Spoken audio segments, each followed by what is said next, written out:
Hello everyone, it's Megan, the Limbaga Sisters, and sa mga data users dito, ituturo ko po sa inyo kung paano natin maiwasan maubos agad ang ating mga data. Pero bago yan, mag-intro muna tayo. Tara, let's!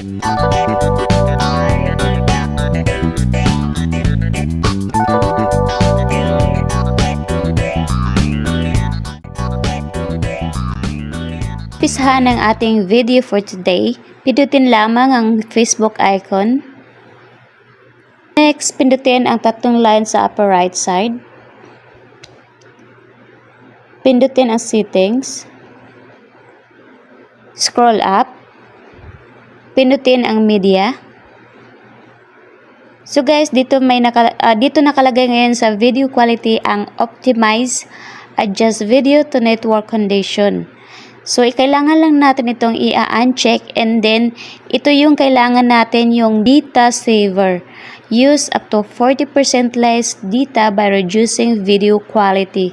So, kailangan natin i-check itong box. So, automatic siyang mag-uncheck doon sa optimize kapag i-click natin itong data saver.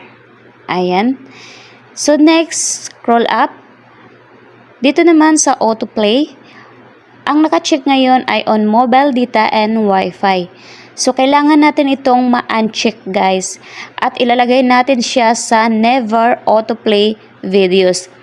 Yung never autoplay videos guys, ito yung mga video kapag nag-scroll tayo sa ating mga timeline ay automatic nagpe-play. So, yan yung dahilan din ay kung bakit nababawasan agad yung ating mga data kasi automatic naka-video high quality siya. So, kapag nag-scroll tayo sa ating timeline, automatic kapag may dumaan na video, automatic silang nagpe-play.